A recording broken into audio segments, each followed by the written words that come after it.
Nuestro Señor ante Herodes. Este fue un sermón predicado la mañana del domingo 19 de febrero de 1882 por Charles Haddon Spurgeon en el Tabernáculo Metropolitano en Newington, Londres. Herodes, viendo a Jesús, se alegró mucho, porque hacía tiempo que deseaba verle, porque había oído muchas cosas acerca de él y esperaba verle hacer alguna señal, y le hacía muchas preguntas, pero él nada le respondió. Lucas capítulo 23, versículos 8 al 9. Después de que Pilato les hubo declarado a los principales sacerdotes y a los escribas que no hallaban ningún delito en Jesús, ellos temieron que su víctima escapara, y por eso su furia se alzó hasta un grado extremo y porfiaron con mayor insistencia contra él. En el curso de sus gritos hicieron mención de la palabra Galilea, esforzándose excesivamente, según me parece, para introducir a la fuerza esa palabra. Alborota al pueblo, enseñando por toda Judea, comenzando desde Galilea hasta aquí.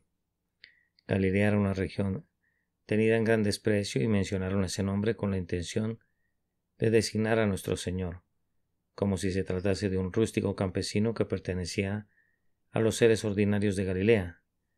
Ellos pensaban que para Pilato la mención de ese nombre haría las veces tal vez del proverbial paño rojo con el que se lidia a un enfurecido toro, pues guardaban la impresión de que Pilato había sido inquietado por personas sediciosas provenientes de aquella provincia. Todos nosotros recordamos que eran galileos aquellos cuya sangre Pilato había mezclado con los sacrificios de ellos. Los galileos tenían una reputación de ser individuos ignorantes, inclinados al descarrío tras impostores, y eran tan entusiastas que arriesgaban sus vidas contra los romanos. Los sacerdotes no solo querían arrojar menosprecio sobre Jesús, a quien acostumbraban a llamar el Galileo, sino que también querían avivar los prejuicios de Pilato, para que lo condenara a muerte, puesto que pertenecía a un nido de rebeldes. Estaban equivocados, sin embargo, en las consecuencias de su plan, pues la atención de Pilato fue captada directamente por la palabra Galilea. Esa provincia no estaba directamente bajo su autoridad, estaba bajo el dominio del tetrarca Herodes Antipas, y por tanto pensó para sí: puedo matar dos pájaros de un tiro. Puedo desembarazarme de este problemático asunto si envío a este prisionero a Herodes, y también puedo complacer grandemente al rey mostrándole esta deferencia. Pilato había reñido con Herodes, y ahora, guiado por un propósito egoísta, resolvió restablecer la amistad, pretendiendo una gran deferencia hacia los poderes soberanos de Herodes, mostrada al enviarle a uno de sus súbditos para que fuese juzgado por él. Pilato, por tanto, preguntó: ¿es este hombre un Galileo? Y cuando le dijeron que en efecto lo era, pues era Galileo, según la opinión común, ya que su nacimiento en Belén había sido intencionalmente ignorado, entonces Pilato ordenó de inmediato que fuera enviado a Herodes, ya que se encontraba en su palacio de Jerusalén asistiendo al festival de la Pascua. Vean entonces, hermanos míos, a nuestro divino Maestro siendo conducido a través de Jerusalén en su tercera marcha de aflicción. Primero fue llevado del huerto a la casa de Anás, luego fue conducido a lo largo de las calles desde la casa de Caifás al pretorio de Pilato, y ahora, por órdenes de Pilato, una tercera vez es llevado por la turba airada de sacerdotes a través de las calles hasta el palacio de Herodes, para aguardar allí su cuarto interrogatorio. Algunos de los antiguos escritores se complacen en señalar que como hubo 4 evangelistas para honrar al Señor, así también hubo 4 jueces para avergonzarlo: Anás y Caifás, Pilato y Herodes. Pisamos un terreno más firme cuando observamos con la iglesia primitiva la coalición de los paganos y de los judíos, porque verdaderamente se unieron en esta ciudad contra su santo Hijo, Jesús, a quien ungiste, Herodes y Poncio Pilato, con los gentiles y el pueblo de Israel, para hacer cuanto tu mano y tu consejo había antes determinado que sucediera. En esta mañana voy a esforzarme por exponer esta porción del triste relato bajo 2 encabezados que serán Herodes ante Jesús y Jesús ante Herodes. Primero quiero llamar su atención a Herodes ante Jesús, porque han de saber algo de su carácter y algo del significado de sus preguntas, antes de que puedan entender correctamente la aflicción que provocaron a Jesús nuestro Señor y Maestro. Este Herodes Antipas era hijo del viejo Herodes el Grande, que había ordenado la matanza de los niños de Belén, esperando destruir al rey de los judíos. Él era una astilla del viejo tronco, pero era todavía varios grados más perverso que su progenitor. No había en él nada de la grandeza de su padre. Había la misma mala disposición, pero sin el valor y la decisión. En algunas cosas no sobrepasaba a Herodes, pero en ciertos puntos era una persona más despreciable. Herodes el Grande puede ser llamado un león, pero nuestro Señor muy descriptivamente llamó a este inferior Herodes una zorra, diciendo: id y decid a aquella zorra. Él era un hombre de hábitos disolutos y mente frívola. Estaba en gran manera bajo la influencia de una mujer perversa, que destruyó cualquier escaso bien que pudiera haber habido en él. Era un amante del placer, un amante de sí mismo, depravado, débil y frívolo en sumo grado. Casi estoy renuente a llamarlo un hombre, por lo que solo le llamaremos tetrarca. Este despreciable tetrarca había estado expuesto a influjos religiosos. Todos estos Herodes habían sentido en algunas épocas la influencia de la religión en mayor o menor grado, aunque de ninguna manera fueron beneficiados por ella. Las impresiones provocadas por Juan en la conciencia de Herodes no duraron mucho tiempo. Al principio fueron poderosas y prácticas, pues se nos informa que Herodes temía a Juan, sabiendo que era varón justo y santo, y le guardaba a salvo, y oyéndole se quedaba muy perplejo, pero le escuchaba de buena gana. Yo supongo que Herodes reformó muchos asuntos de su reino, y se desprendió tal vez de algunos de sus vicios más ruines, pero cuando por fin Juan comenzó a denunciarlo por haber tomado la mujer de su hermano para que fuera su amante, cuando todavía vivía su hermano, arrojó en prisión a quien lo reprendía. Y luego ustedes recuerdan cómo con renuencia Herodes decapitó a Juan en prisión para agradar a su amante. Fíjense en esto. Probablemente no existía un personaje viviente más peligroso que un hombre que haya estado sujeto a influencias religiosas, al punto de ser materialmente afectado por ellas, y que sin embargo escapó y desechó todo temor de Dios. Despreció su conciencia tan violentamente que a partir de entonces conoce pocos escrúpulos. En un hombre así se cumple lo dicho por nuestro Señor: cuando el espíritu inmundo sale del hombre, anda por lugares secos buscando reposo y no lo halla. Entonces dice: volveré a mi casa de donde salí, y cuando llega la halla desocupada, barrida y adornada. Entonces va y toma consigo otros 7 espíritus peores que él, y entrados moran allí, y el postrer estado de aquel hombre viene a ser peor que el primero. La mente de Herodes Antipas estuvo en la condición del aposento que había sido barrido y adornado, pues su vida había sido de alguna manera reformada, pero el espíritu inmundo, con los otros terribles 7 espíritus, regresó a su vieja guarida, y ahora era sobremanera peor de lo que había sido alguna vez antes. El perro volvió a su vómito y la puerca lavada a revolcarse en el cieno. Este Herodes era un idumeo, es decir, era uno de los descendientes de Esaú, un edomita, y aunque públicamente se había vuelto judío, la vieja sangre permanecía en él. Según está escrito en lo concerniente a Edom, persiguió a espada a su hermano y violó todo afecto natural. El verdadero Jacob estaba delante de un tetrarca que era de la simiente de Esaú, profano y mundano como su ancestro, y escasa fue la compasión que recibió. Esaú descendía de Abraham según la carne, pero con Jacob fue el pacto según el espíritu. No presagia ningún bien para la simiente espiritual cuando queda, aunque sea por un instante, bajo el poder de la simiente carnal.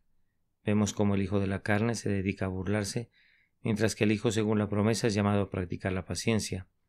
Herodes se encontraba en tal estado mental que me proporciona un carácter típico que puedo usar para la instrucción y amonestación de todos ustedes. Es un tipo de algunos que vienen frecuentemente a este tabernáculo y que van ocasionalmente a otros lugares de adoración, personas que una vez se encontraron bajo impresiones religiosas y no pueden olvidar que así estaban, pero que nunca estarán bajo ninguna influencia religiosa otra vez.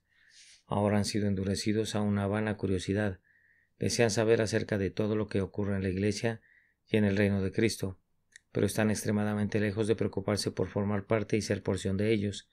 Están poseídos de una vana curiosidad que quisiera levantar la tapa de oro del arca y deslizarse detrás del velo. Ellos quieren compilar todas las absurdas historias que son contadas acerca de los ministros y revender todos los singulares comentarios hechos alguna vez por los predicadores a lo largo de los siglos.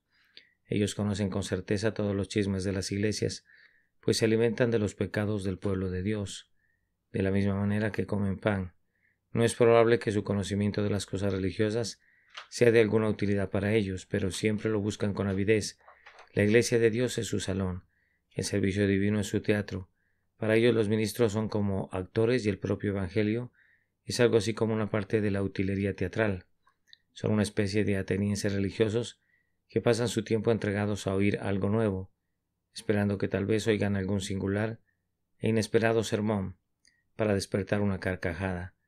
Para ellos toda la predicación es una farsa, que, hinchada con unas cuantas falsedades de su propia cosecha, se convierte en una diversión para ellos y los lleva a ser considerados como sujetos muy divertidos, que vean a Herodes y vean en él a su líder, el tipo de lo que realmente son o de lo que pronto serán. Primero veamos a la vana curiosidad en su mejor actuación. Miren aquí, señores, y luego mírense en un espejo y detecten la semejanza.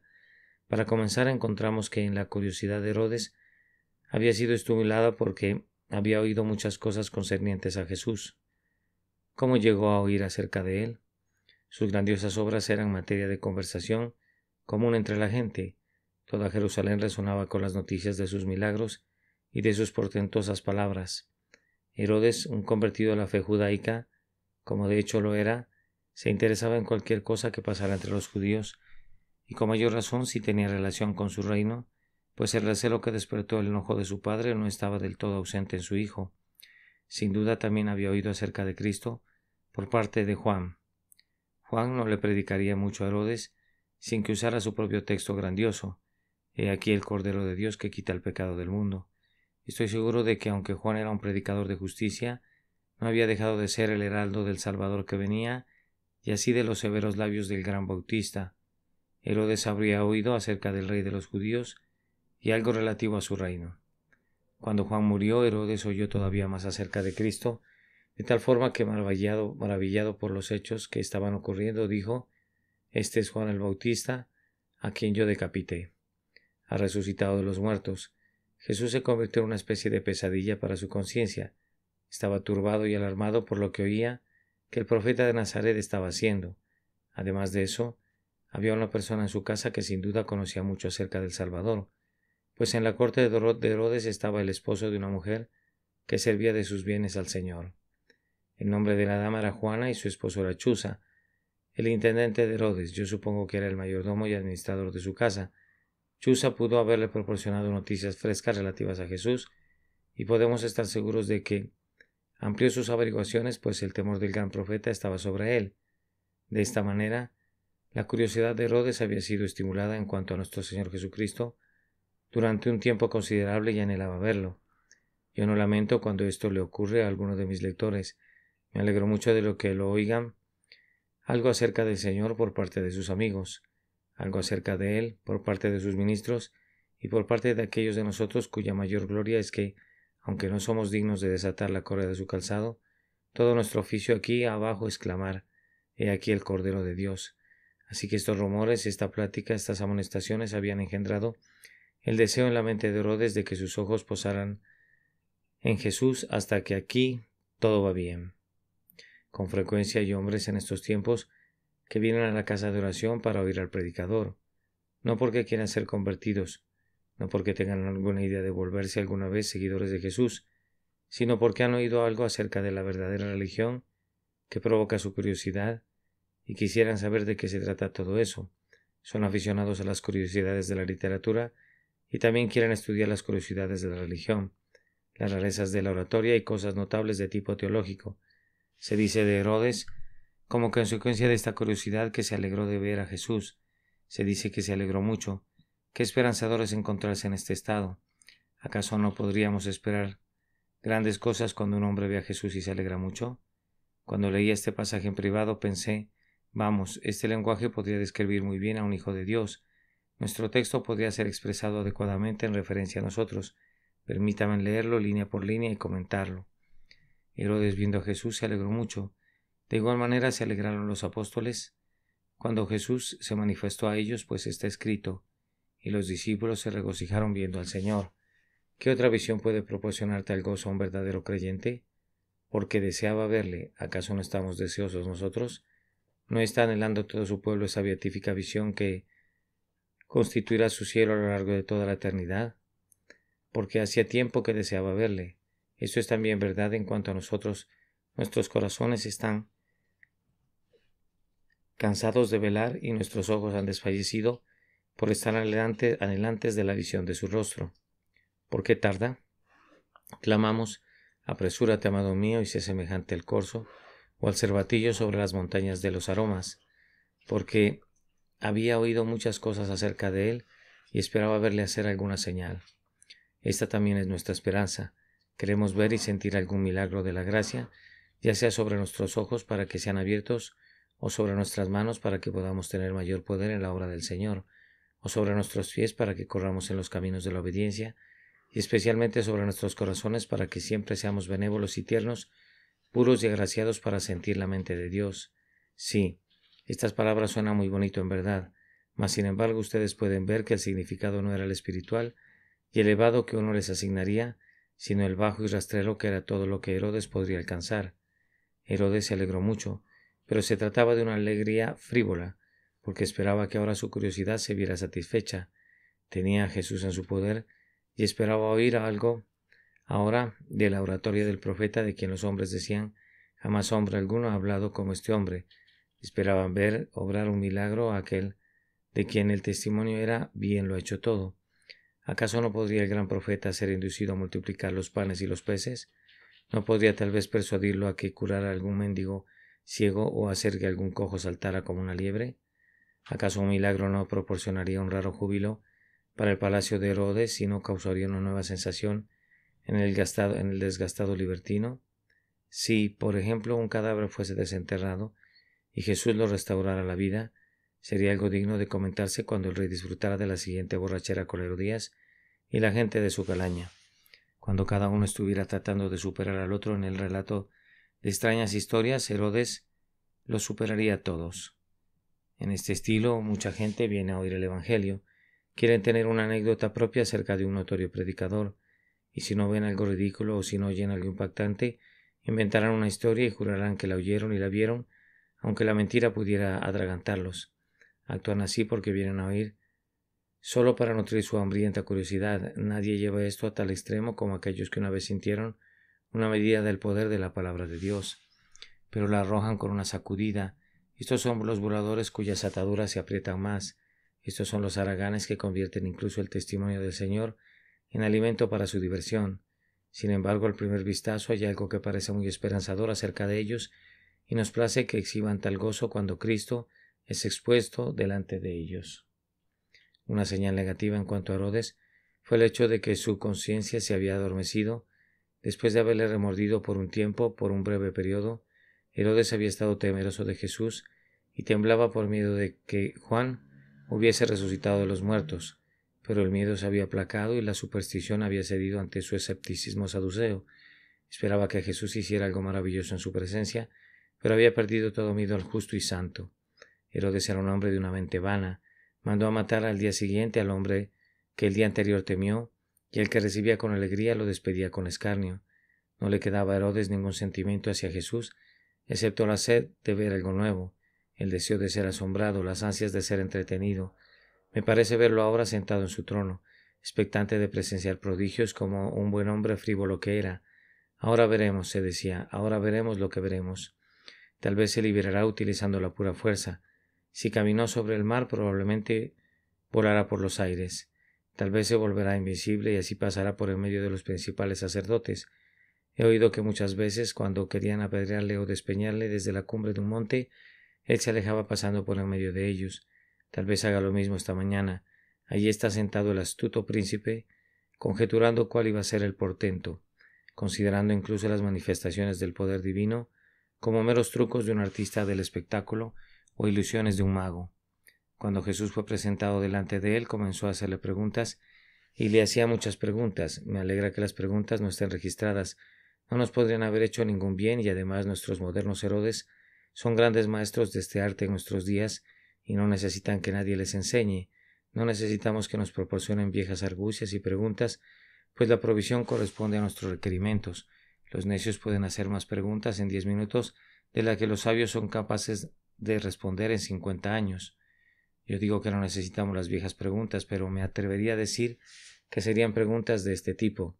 ¿Eres tú ese rey de los judíos a quien mi padre procuró matar? ¿Cómo llegaste a ser un nazareno? ¿Has sido un taumaturgo? ¿O todo eso es más bien predigitación o necromancia?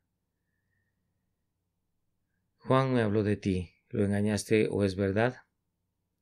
¿Has resucitado a los muertos? ¿Puedes sanar a los enfermos? Procurando provocarlos a realizar un milagro a lo largo de todo este proceso, expuso dudas y disputó, descuartizando volublemente los términos de la lógica, pues el texto menciona sugestivamente muchas preguntas.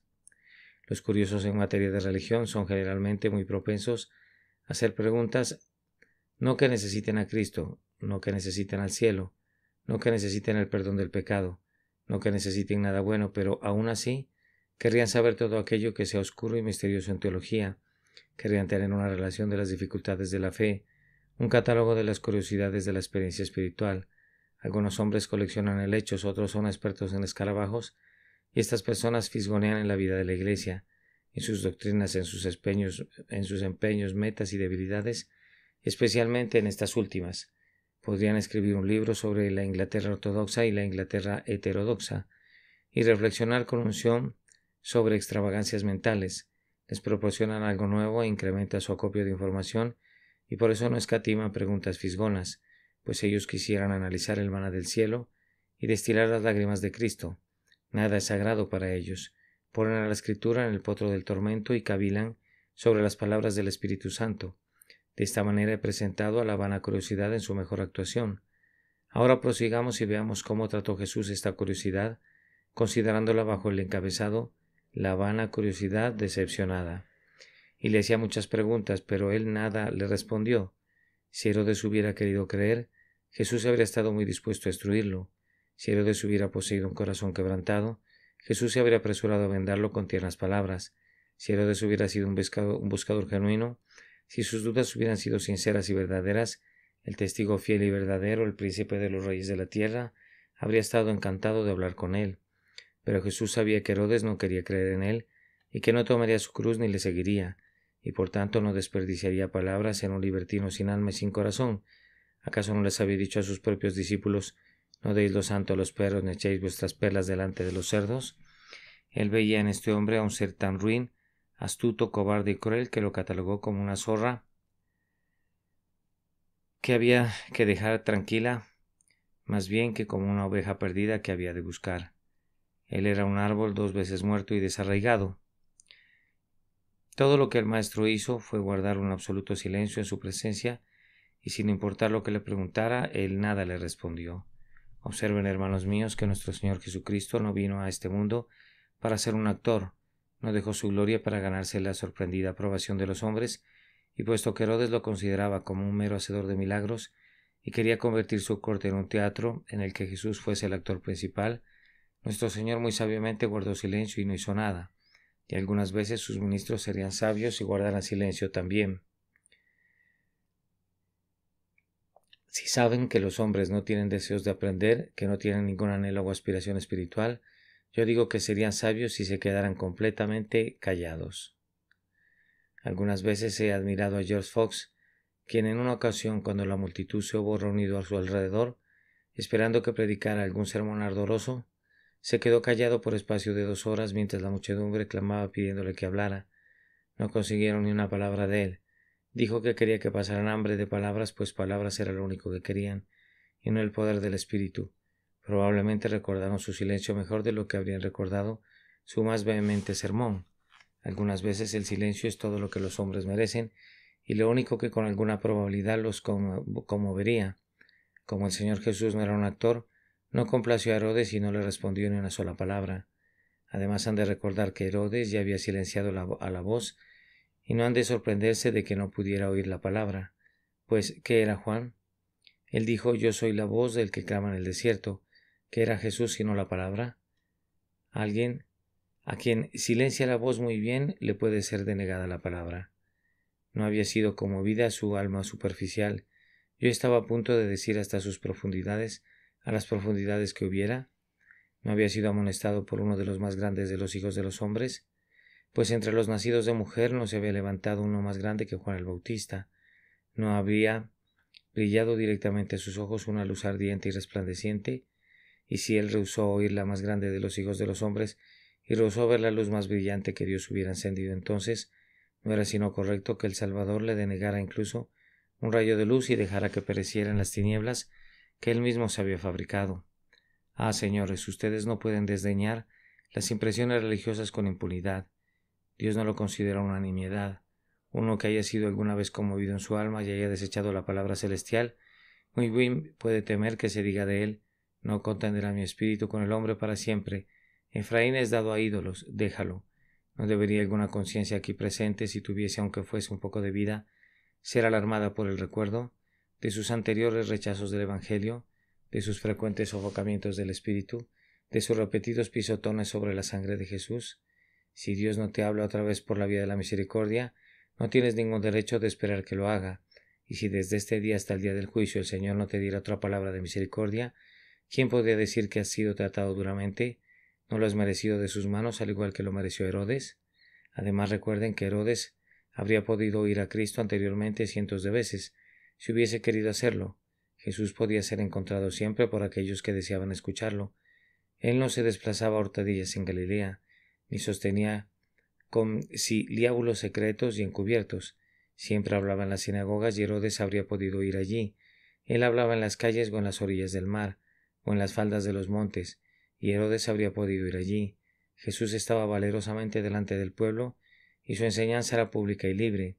Si Herodes hubiera deseado oírle, habría podido hacerlo incontables veces. Por lo tanto, habiendo despreciado todas aquellas oportunidades, el Salvador no le proporcionaría otra hora que trataría de la misma manera. Él no le responde nada, y al hacer esto le responde terriblemente: tengan cuidado de no desperdiciar las oportunidades. Queridos lectores, tengan cuidado de cómo desperdician los domingos. Podría llegar un día cuando querrían dar 1000 mundos por otro domingo, pero les será denegado. Podría llegar un día cuando estarían dispuestos a entregar toda su riqueza para tener otra invitación para venir a Cristo, pero les será denegada, pues deberán morir, y la voz de la misericordia no resonará otra vez a sus oídos.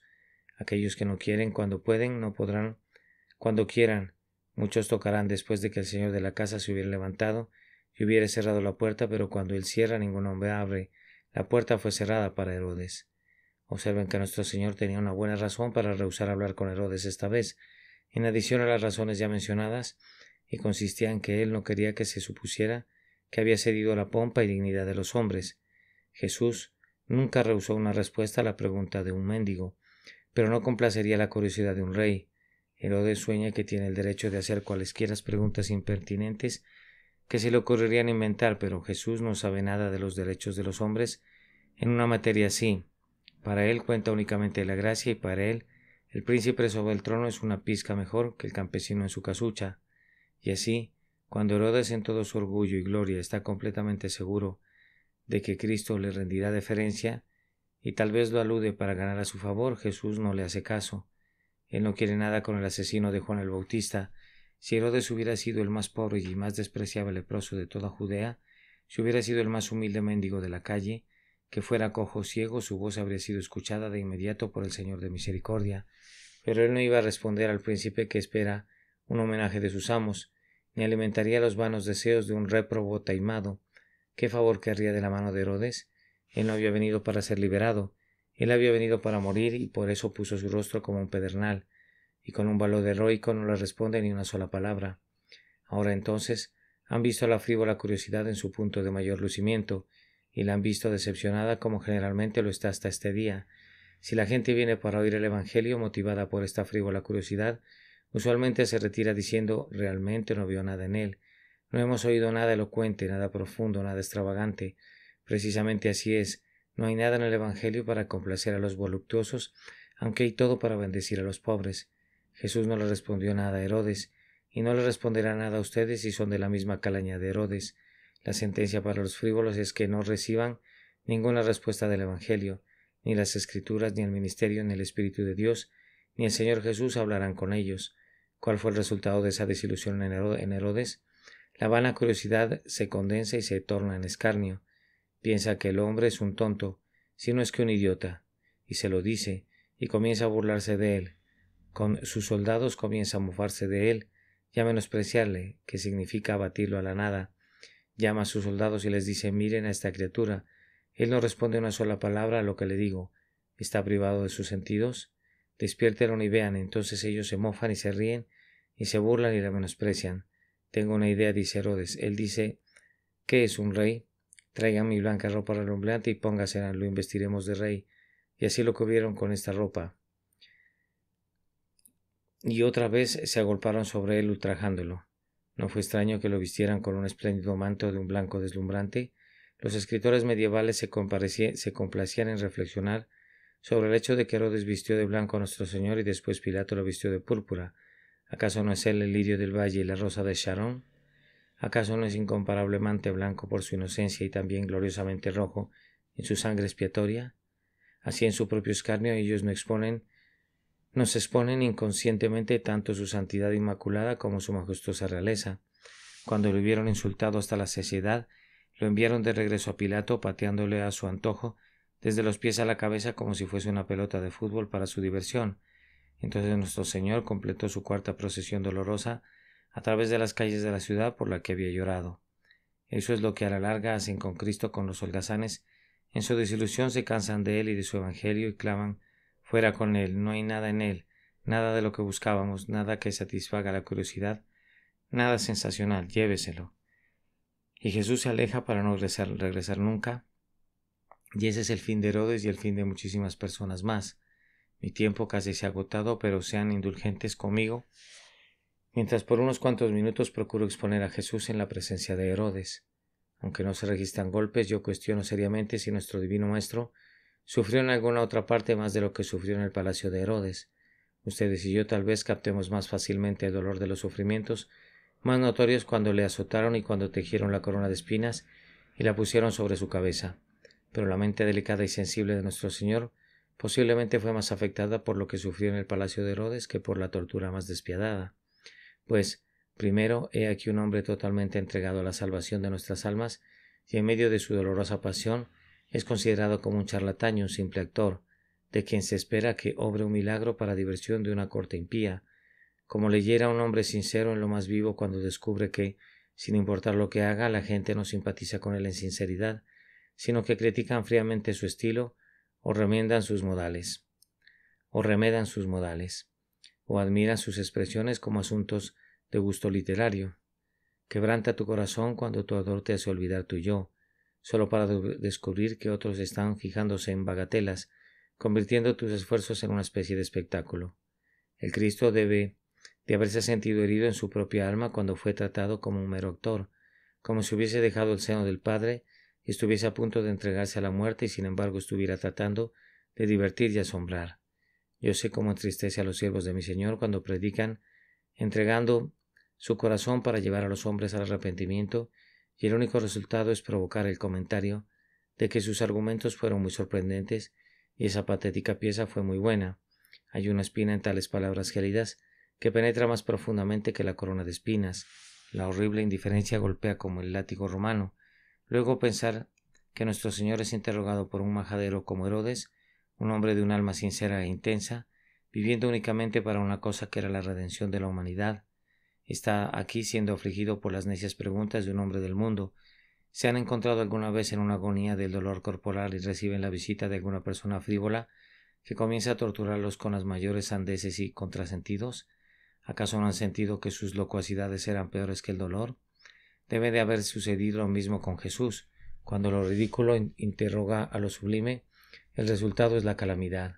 Con el sudor sangriento todavía húmedo sobre su frente y con la maldita saliva afeando todavía su bendito rostro, el varón de dolores debe ser torturado por las estupideces de un holgazán sin corazón.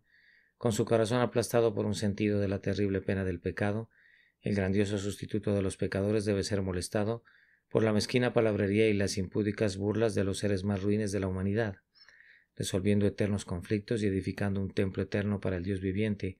Él ha de ser vituperado por un jactancioso tetrarca, atormentado y torturado por necias preguntas únicamente adecuadas para ser formuladas a un charlatán. Nosotros creemos que la propia cruz no fue un peor instrumento de tortura que la lengua altiva de este monarca corrompido. Entonces el cinismo de todo este asunto debe haber torturado a nuestro Señor. Todos ellos se agolparon a su alrededor con su ronca risa y sus soeces burlas. Se ha convertido en refrán y motivo de burla para ellos. Cuando estás contento puedes disfrutar tu júbilo, pero cuando el corazón está triste, la risa es repugnante, discordante y agrava tu dolor.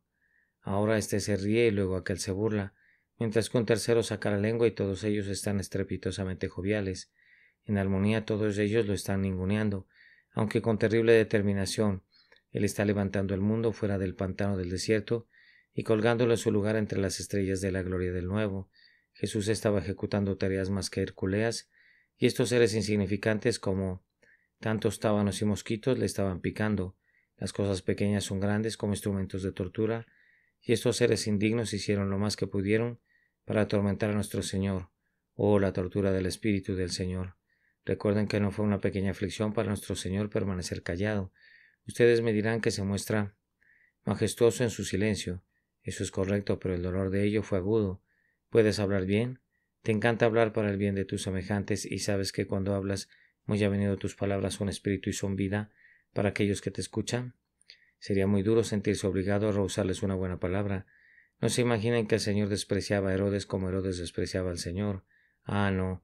La piedad de su alma se prodigaba hacia esa pobre criatura frívola que necesitaba divertirse con los sufrimientos del Salvador y tratar al Hijo del Altísimo como si fuese un bufón de la corte que debe actuar frente a él. El infinito amor del Salvador le estaba quebrantando el corazón, pues él anhelaba bendecir a su perseguidor y sin embargo no debe hablar ni expresar ninguna palabra de advertencia. Es cierto que había poca necesidad de palabras, pues su sola presencia era un sermón que debía haber derretido a un corazón de piedra, mas sin embargo le costó al Salvador un portentoso esfuerzo mantener cerradas las puertas de las aguas y retener los torrentes de su santo discurso, que habrían fluido en argumentaciones compasivas. Él debía estar callado, pero la angustia de ello difícilmente la puedo exponer. Algunas veces que se le permita a uno decir una palabra es el mayor consuelo que se pudiera recibir. ¿Nunca se han encontrado en tal estado que si pudiesen clamar habrían sido un alivio para ustedes? ¿Qué angustia entonces verse forzado a ser como un hombre mudo? ¿Qué aflicción verse forzado a estar callado con todos estos burladores a su alrededor? Y sin embargo tener compasión de todos ellos, como un hombre que siente compasión de una mariposa nocturna que vuela hacia la llama de una candela y no quiere ser liberada. Así nuestro Señor tenía compasión de estas criaturas. Qué triste que se pudieran divertir con su propia condenación y arrojar la salvación de Dios al suelo y hollarla como los cerdos hollan sus algarrobas. Oh, eso afligía el corazón del Señor, le conmovía hasta el propio centro de su alma. Piensen en el supremo desprecio que fue arrojado sobre él. Yo no juzgo que ésta haya sido la más amarga de sus aflicciones, pues su desprecio era un honor para él. Sin embargo, era un ingrediente de su copa mezclada de ajenjo y hiel, que lo despreciaran tanto como para cubrirlo de un blanco manto y escarnecer su dignidad real, cuando de esa dignidad real pendía su única esperanza.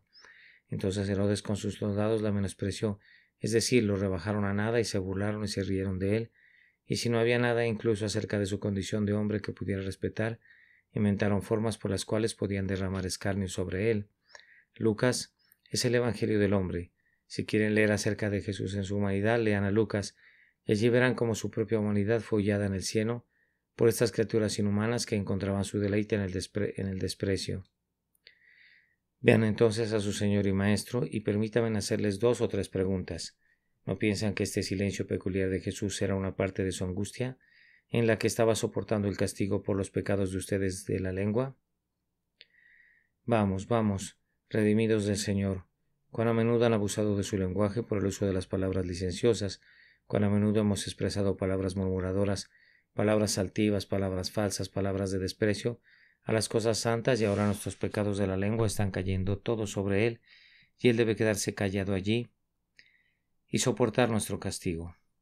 Y no es posible que cuando le pusieron la ropa espléndida no estaba cargado él con sus pecados de vanidad, sus pecados de la moda y del orgullo, cuando ustedes se hicieron gloriosos de contemplar y se cubrieron con ropas espléndidas y vestidos deslumbrantes. ¿Acaso no saben que estas cosas son su vergüenza? Pues si no hubiesen tenido ningún pecado no habrían necesitado ninguno de estos pobres harapos, y no podría el Cristo vestido de blanco y púrpura estar cargando con sus pecados de insensatez. ¿Y no piensan que cuando estaban reduciéndolos a nada y escarneciéndolo, estaba entonces llevando nuestros pecados cuando nosotros lo menospreciábamos? Nuestras palabras de aversión y de irrisión, cuando tal vez en nuestros días de impiedad también nos divertíamos con las cosas santas y nos burlábamos de la palabra de Dios. Vamos, yo creo que así fue, y yo les pido que lo miren y digan al verlo así allí: después de todo no es Herodes, es mi lengua, mi vanidad, mi juego con las cosas santas, lo que le causó esta sutil tortura. Señor Jesús, sé mi sustituto, haz que todas estas transgresiones mías sean quitadas de una vez por todas por tu meritoria pasión. Finalmente leemos que Herodes y Pilato se hicieron amigos a partir de aquel día, y yo en verdad espero que si hay algunas personas aquí que sean cristianas de sincero corazón y que hayan tenido que cualquier tipo de animadversión de unos para con otros, que consideren una gran vergüenza que Herodes y Pilato sean amigos y que dos de los seguidores de Jesús no fueran amigos frente al espectáculo del Señor sufriente. En cuanto a esas dos zorras, Pilato y Herodes fueron juntadas cola con cola por nuestro grandioso Sansón. Nuestro Señor ha sido con frecuencia un punto de unión para hombres perversos, no por su intención y por propósito, sino debido a que se han unido para oponérsele. He sonreído a menudo en mi corazón al ver cómo la superstición y el escepticismo marchan juntos cuando están ansiosos de oponerse al Evangelio. Entonces el saduceo dice: «Dame tu mano, querido fariseo». Tenemos un interés común aquí, pues éste quiere trastornarnos a todos nosotros. El Evangelio es el enemigo mortal tanto del escéptico saduceo como del supersticioso fariseo, y así hacen a un lado sus diferencias para arremeter contra él. Ahora entonces, si los malvados se unen delante de nuestro Señor Jesús, cuando está vestido con el manto blanco, ¿no debería estar más unido su pueblo?